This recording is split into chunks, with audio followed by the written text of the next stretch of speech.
Salut tout le monde et comme d'habitude, bienvenue dans l'atelier de Materia Guitare. Voilà, cette semaine on attaque la dernière vidéo du tutoriel de comment fabriquer une pièce en composite, notamment une pièce en carbone, ce qu'on va faire aujourd'hui avec la chaise Pantone.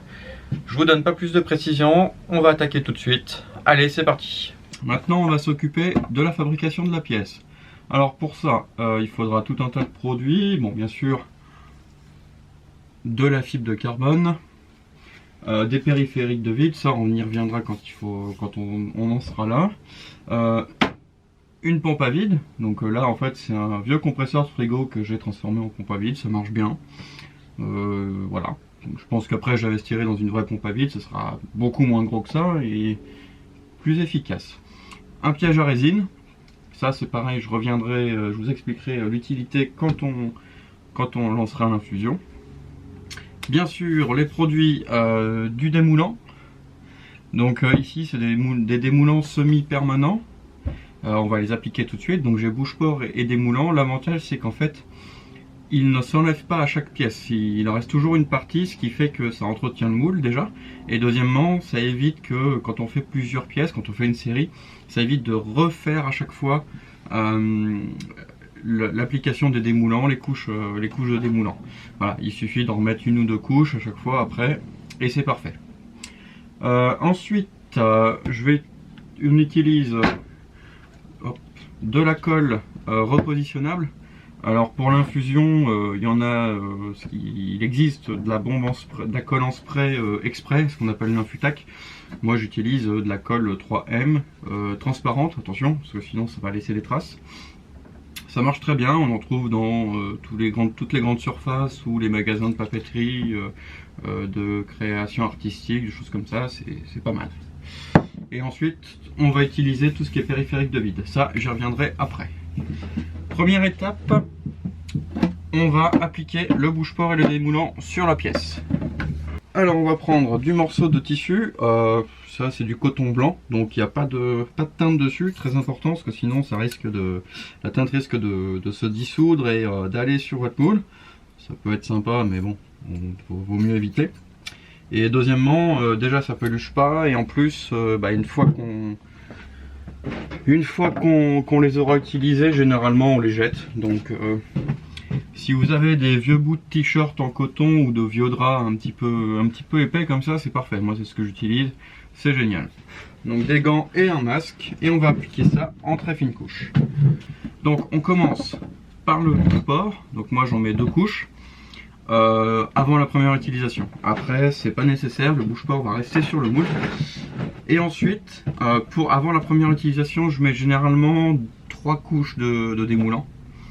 Et après, à chaque pièce, 1 ou 2 couches suffira. Voilà, c'est l'avantage des semi-permanents. Et ils coûtent un peu plus cher, mais par contre, on en met beaucoup moins.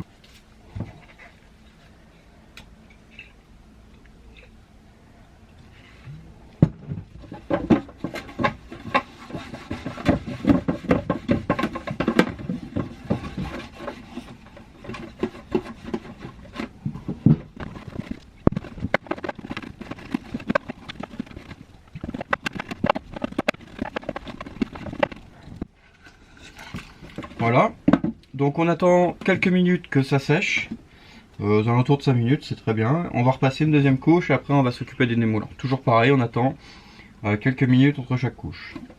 Donc j'ai passé ma deuxième couche de bouche-port. Maintenant on va appliquer le démoulant, mais avant ça en fait on va définir une zone limite pour notre démoulant. Je vous expliquerai pourquoi après. Tout bêtement.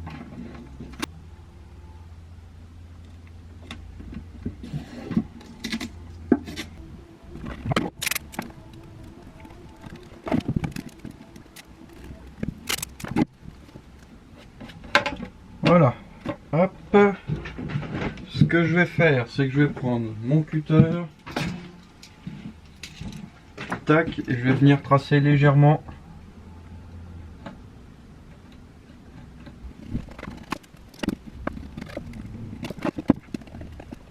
tac. Bon, voilà, maintenant on va passer les 3 couches de démoulant.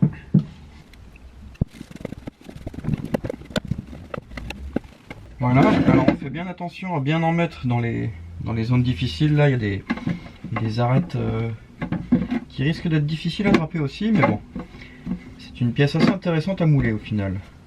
Ça c'est primordial, hein. C'est vraiment des étapes qu'il faut vraiment pas négliger, surtout la première fois. J'ai passé mes 3 couches de démoulant, j'ai attendu que ça sèche entre chaque couche. Voilà, donc là notre moule est préparé.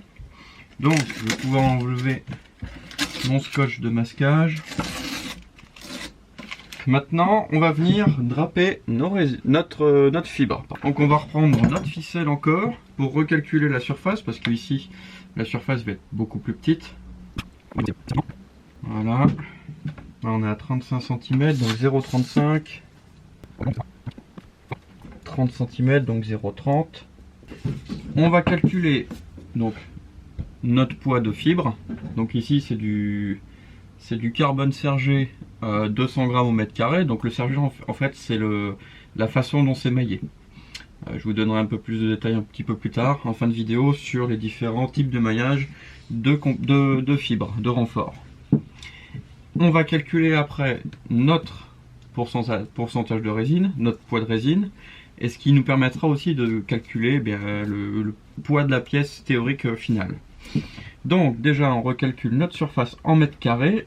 0,35 fois 0,3, ça nous donne 0,105 mètres carrés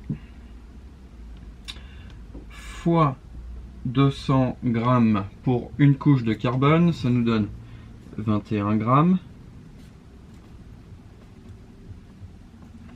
Ici, on va mettre 3 couches, donc on multiplie par 3. Au total, ça nous donne 63 grammes pour 3 couches de carbone. Dans ce cas présent, on va utiliser la résine époxy. Donc, là, en fait, on va faire une pièce plus technique que pour le moule. Donc, en fait, on va monter notre pourcentage fibre-résine à 50-50. L'avantage, c'est que les techniques comme l'infusion permettent d'avoir des taux de renfort un peu plus importants que le moulage au contact. Donc, 50-50, ça veut dire qu'on va aussi avoir 63 grammes de résine pour notre pièce. Par contre, avec la technique d'infusion, ce qu'on fait, c'est qu'on rajoute 20% de résine. Donc fois 1,2, ça nous donne 75 grammes. On va dire avec les tuyaux et tout, je vais monter à 100 grammes pour être sûr. Voilà, on n'est pas à 20 grammes près, je préfère avoir un peu plus de résine plutôt que d'être un petit peu juste et rater la pièce. Les résines époxy, et comme les résines polyuréthane et d'autres résines, ne fonctionnent pas du tout de la même façon que les résines polyester et vinylester. Dans le cas de la résine vinylester et polyester, on vient catalyser, on vient ajouter un catalyseur aux alentours de 1 à 3%. Alors, pour ce qui est des autres résines, comme les résines époxy, c'est un pourcentage entre une base et un durcisseur. Et là, il faut être le plus précis possible. C'est ce qu'on appelle un mélange stoichiométrique. C'est-à-dire que tant de molécules de base vont réagir avec tant de molécules de durcisseur. Voilà. Ça, c'est donné par la fiche technique de chaque résine. Chaque résine a son ratio propre.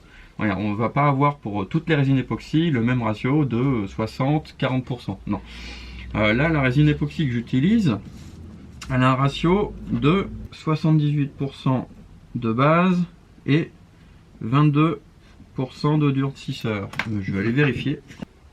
Donc si on n'a pas le pourcentage de résine indiqué par le fournisseur, on a ce qu'on appelle donc des poids de référence.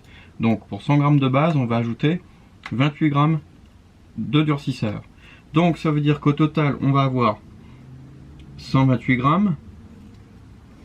avec 28 g de durcisseur. Et nous, ce qu'on veut, c'est, pour avoir le pourcentage, l'avoir pour les 100 g.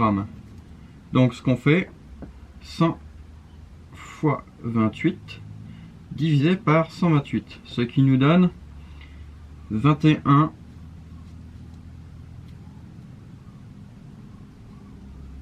875 grammes. Donc ce qui nous donne 22%. Donc pour avoir 100 grammes de résine au total, je vais prendre 22% de durcisseur et 78% de résine. 22 grammes de durcisseur et 78 grammes de résine pour avoir 100 grammes de résine au total. Donc là on a calculé tous nos poids et bien sûr, vu que donc en théorie notre pièce ferait, donc vu qu'on est au 50-50, on va avoir 63 grammes de carbone plus 63 grammes de résine, donc ça veut dire 63 x 2, donc notre pièce peserait théoriquement 126 grammes. Alors c'est avec bien sûr les surplus de matière.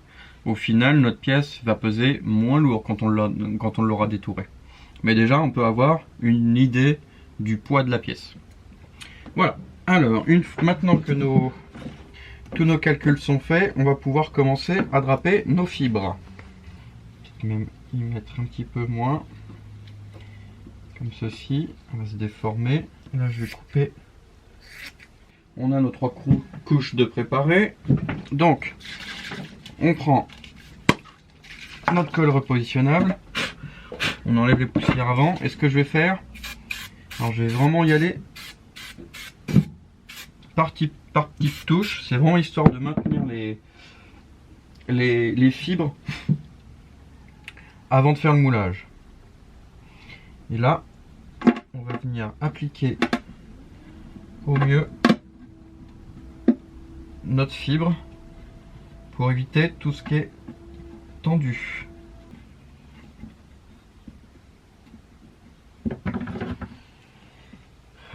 Je vais recouper un petit chou ici, voilà, et un petit peu là.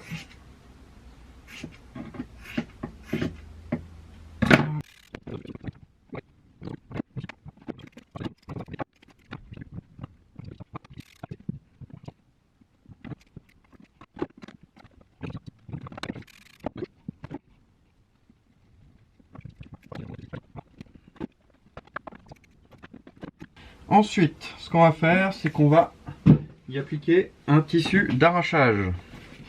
Donc, il a 2 emplois, on va dire, enfin un emploi principal, ce tissu d'arrache, c'est qu'il va faire barrière entre notre pièce, donc nos fibres, et les différents périphériques de vide qu'on va mettre après. Et en plus, il sert un peu de drainant d'air et drainant de résine pour faire fluer la résine dans la pièce. Le tissu d'arrache, alors toujours faire attention au tendu, surtout avec le tissu d'arrache, il a moins de flexibilité que le serge de carbone, mais par contre on peut le mettre en plusieurs couches, ça, en plusieurs bandes, ça c'est pas grave du tout. Même s'il y a des plis, c'est pas grave, ce qu'il faut c'est vraiment pas qu'il y ait tendu.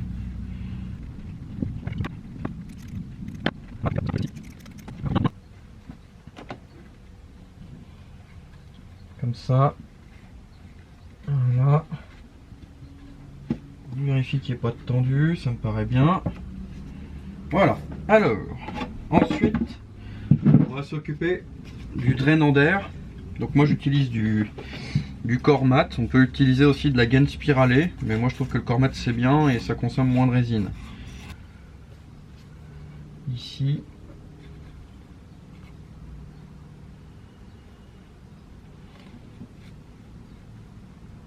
Comme ceci. Tac, on va couper là. Petit bout, je vais le mettre ici.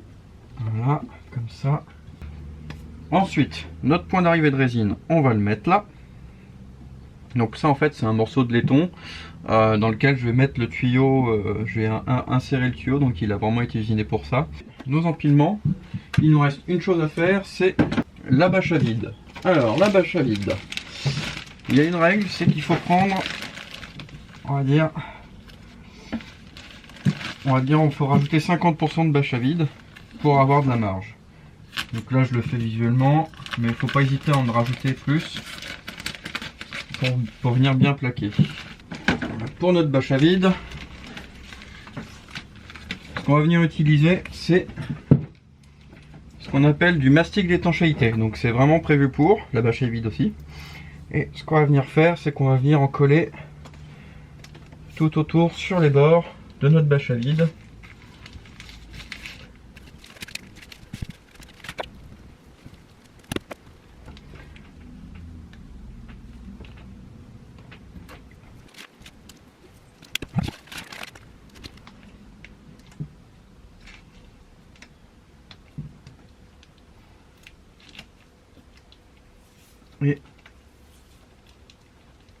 Tac. Voilà. Ensuite, on vient bien l'appliquer. Ce qu'on peut faire aussi, c'est, vous voyez, quand il y a des plis comme ça, on va venir tirer un petit peu dessus pour éviter toutes les fuites. J'ai ma pompe à vide et j'ai mon piège à résine. Le piège à résine, en fait, il va faire l'intermédiaire entre l'aspiration du moule vers la pompe à vide. Pourquoi? En fait, c'est au cas où s'il y a de la résine qui coule dans le tuyau d'aspiration, pour éviter que ça aille dans la pompe à vide.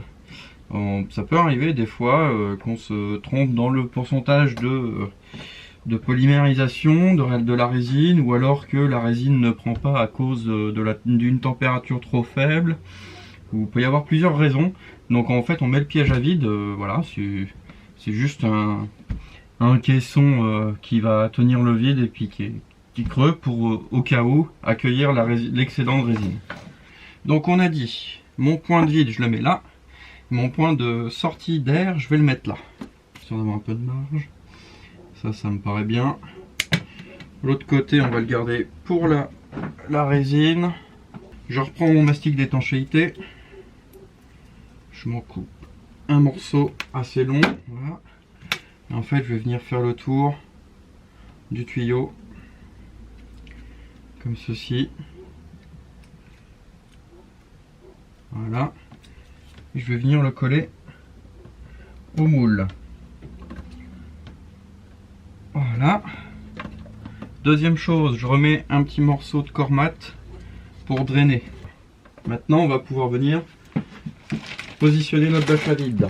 Alors pour ça, je viens déjà coller mes coins. Vous vous souvenez, quand on a posé notre démoulant, eh bien en fait je vais poser mon mastic pile poil au bord de cette limite. C'est pour qu'en fait il y ait une meilleure adhérence entre le mastic et le moule. Des fois le démoulant ça pose un petit peu problème. Comme ça, et ce que je vais faire en fait, l'excédent, c'est que je vais faire ce qu'on appelle des oreilles. Préférence les mettre proche des coins. Dépasse. Voilà.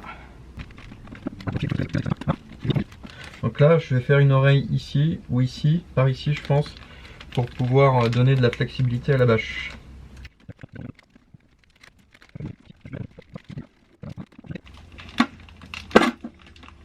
Ok, donc ça c'est fait. On va bien appliquer le mastic partout, bien appuyer dessus. C'est que je vais déjà prépositionner ma bâche à vide pour éviter tout ce qui est pli. Voilà. Et ensuite on va préparer notre tuyau d'arrivée de résine. Là ce que je vais faire, c'est que je vais faire un petit trou tout simplement. Tac.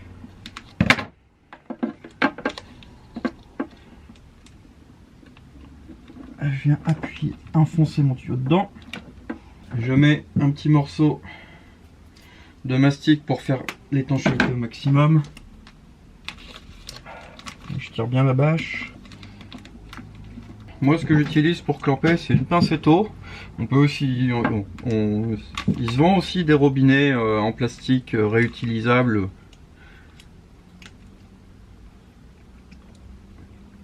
Pour bloquer l'air. Ce qu'on va faire, c'est qu'on va lancer le vide. On commence à tirer. Je mets un petit peu la bâche là où il faut.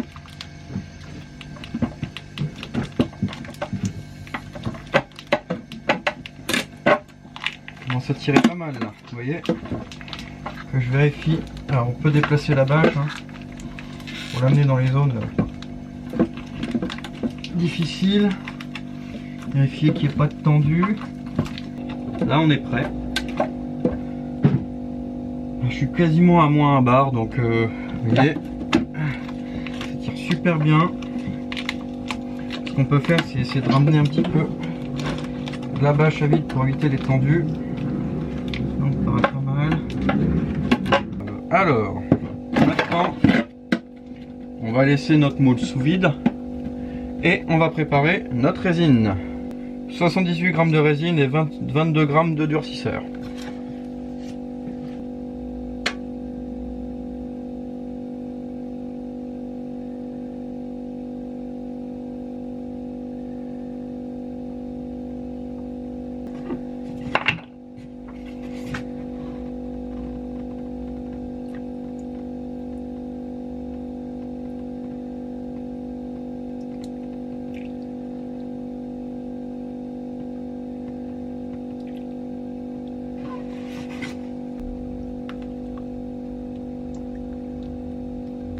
Alors en premier lieu, ce qu'on fait, c'est qu'on trempe. Hop. Alors là, moi ce que je fais en fait, c'est que juste avant, je coupe mon tuyau en biseau. Tac.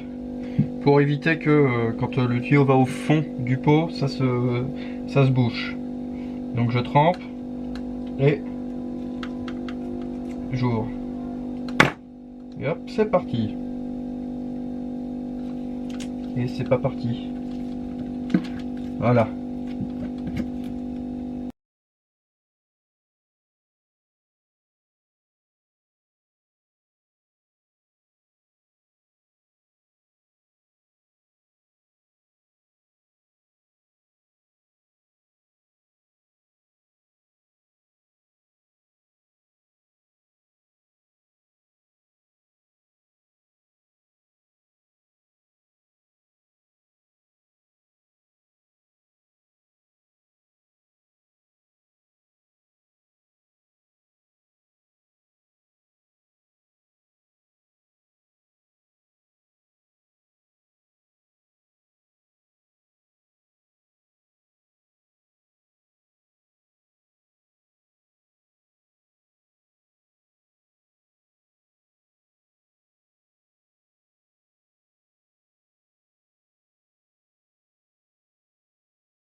La résine est polymérisée, comme on voit.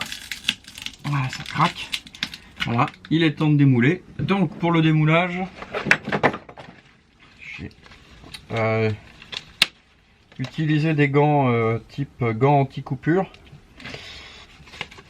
Parce que la fibre de carbone polymérisée avec la résine, ça fait des grosses échardes bien piquantes, bien plus que le verre. Et porter des lunettes de protection. Tout simplement parce que quand on veut enlever le tissu d'arrachage, il y a plein de petits éclats de résine qui vont sauter et ça peut faire très mal aux yeux. Donc, des gants et des lunettes de protection. Allez. Hop. On enlève la bâche à vide.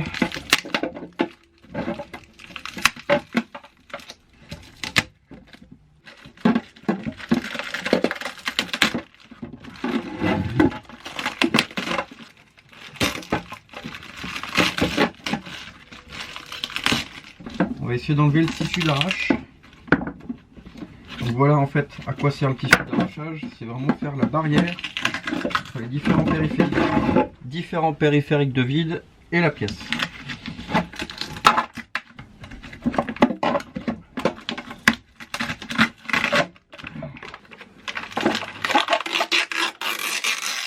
C'est hors pièce, donc c'est pas très important. Voilà. Alors, quelques petits défauts qu'on peut voir. Ouais, je m'en doutais un petit peu. Ici, voilà, il y a des mauvais plaquages, des tendus. Et on va essayer de démouler la pièce.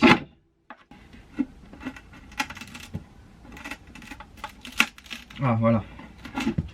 Ça vient bien là, comme ça. Ça vient doucement.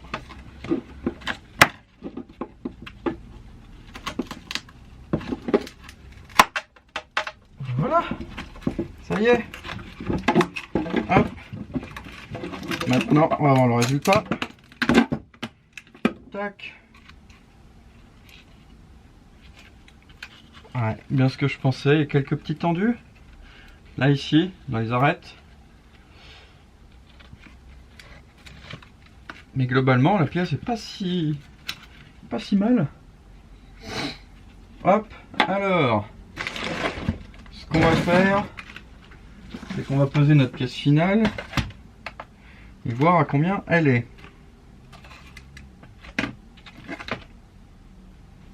Hop. Je suis à 100 grammes.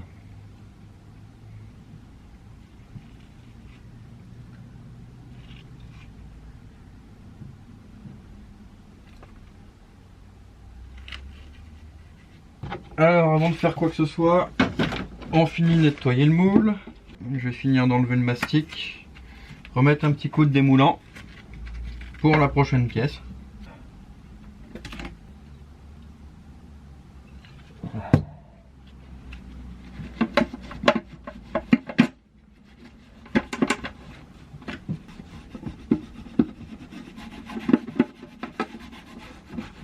Donc maintenant qu'on a fait notre pièce, il nous reste à la détourer.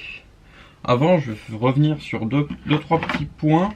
Tout à l'heure, je vous ai parlé des résines et des différences qu'elles avaient, notamment toutes les résines, fibre de carbone, toutes les résines ne sont pas prévues pour les mêmes types de moulage. Donc, mes résines polyester et vinylester sont prévues pour faire du moulage au contact, c'est-à-dire avec des pinceaux, des débuleurs, comme je vous ai montré. Ma résine époxy par contre est faite pour faire de l'infusion. La principale différence, c'est que mes résines polyester et vinylester ont un agent thixotropant. Qu'est-ce que ça veut dire? Ça veut dire qu'en fait il y a un agent chimique ou physique, ça dépend, ça peut être une charge ou un adjuvant liquide, qui va empêcher la résine de couler, comme les peintures qu'on achète pour appliquer sur les murs. Quand on les applique en fine couche, elles ne coulent pas. Voilà, c'est parce qu'il y a un agent thixotropant dedans. Donc voilà. Par contre, ma résine époxy n'a pas d'agent thixotropant. Et c'est très important, parce que si elle en avait un, elle aurait du mal à fluer au travers des fibres. Voilà. Donc c'est vraiment le point important. Donc, soit c'est marqué résine thixotropée, quand vous voulez acheter une résine, soit il y a le type de moulage qui est prévu pour faire pour l'application. Donc généralement elles sont plus notées, voilà, pour technique de moulage d'infusion ou technique de moulage au contact, etc. etc. Voilà, c'était le point important sur lequel je ne suis pas venu encore. Et l'autre point un petit peu important, vous avez vu dans le moment de l'injection de la résine, elle avait du mal à couler tout simplement parce qu'en fait j'ai oublié de mettre ça. Alors qu'est-ce que c'est que ça? Ça c'est ce qu'on appelle un filet drainant, donc ça va drainer la résine, ça va la permettre de la faire fluer plus rapidement dans la pièce. Alors tout bêtement, j'en ai refait une, j'ai refait un essai qui peut moins bien marcher, j'ai eu des problèmes de tirage de vide à cause de mes tuyaux qui sont pas adaptés quand je les chauffe, qui se ramollissent et qui se collent sur eux-mêmes. Tout simplement en fait, quand j'ai mis mon point de coulée ici, la dernière fois, en fait j'ai pas mis de ce filet drainant et j'aurais dû. Je pensais que ça allait le faire, vu que la pièce était petite et que justement je tirais comme ça, je pensais que ça allait marcher, mais en fait non. Le tissu d'arrachage que j'utilisais pour venir faire barrière, il est drainant mais pas énormément. Du coup en fait au bout d'un moment, en fait, quand il charge de résine, il est drainant d'air mais pas vraiment de résine, donc en fait ça vient bloquer la résine à cet endroit là. Donc voilà. Donc ce que j'ai fait sur ma deuxième pièce, en voyant que ça avait du mal à tirer, j'ai tout simplement mis un petit morceau de filet drainant juste en dessous le point de coulée et qui débutait sur ma pièce ou qui débutait au bord de ma pièce. Voilà, tout simplement. Et on le voit aussi dans la deuxième. Enfin, j'ai refait une vidéo sur la deuxième pièce. On voit que la résine se diffuse beaucoup plus rapidement dans les fibres grâce au filet drainant juste en dessous le point de coulée. C'était le petit point important que je voulais vous donner en plus. Voilà, donc ça arrive de faire des erreurs. Donc voilà, donc très important, toujours un petit bout de filet drainant juste en dessous le point de coulée. Et quand je ferai des plus grosses pièces, je vous montrerai qu'en fait j'en mets des fois un peu plus loin parce qu'il y a des règles à respecter en technique d'infusion, mais ça j'y reviendrai au moment de moulage de grosses pièces, comme peut-être le bouclier de Captain America que je compte faire. Bon, on va reprendre toutes ces techniques, fabrication du modèle, du moule et de la pièce. J'irai beaucoup plus rapidement par contre. Je ne vais pas vous redonner tous les détails à chaque fois. Mais je vous donnerai peut-être 2-3 détails en plus sur la fabrique, sur le moulage, le drapage des différents tissus et unidirectionnels que je vais utiliser. Et justement, une petite précision sur ce filet drainant qui peut être utilisé des fois sur des grandes pièces. Voilà. Donc maintenant on va venir détourer la pièce, et alors moi je vais la laisser brute, mais vous pouvez mettre un vernis dessus, voilà, vous pouvez faire ce que vous voulez, après c'est en fonction de ce que vous voulez faire. Donc très important, la fibre de carbone est très agressive, elle pique encore plus que la fibre de verre, donc bien se protéger, donc ça va être gants, masque à poussière, lunettes et blouse, obligatoire. Et si possible, travailler avec des outils pneumatiques plutôt qu'électriques, parce que la fibre de carbone est conductrice d'électricité. Et les poussières très très fines vont se mettre entre les charbons et l'arbre du moteur, et ça les fait s'user beaucoup plus rapidement, voire même souvent ça les crame. Donc voilà, bon, si vous n'avez pas ça, prenez des outils électriques, mais prenez pas des outils électriques dont vous tenez beaucoup. Des outils voilà, le type Dremel à 30 € de chez Casto Brico, ça ira très bien. Et deuxième chose, si vous pouvez travailler avec une aspiration de poussière, c'est encore mieux, pour éviter que justement les poussières de carbone aillent partout et se faufilent dans tous les systèmes électriques, c'est d'autant mieux.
Voilà, notre petite chaise Pantone est finie. Je sais que ces vidéos sur ce tutoriel de moulage de composite a été un peu long, mais j'ai essayé de donner vraiment le maximum de détails et de vous montrer plusieurs techniques de moulage.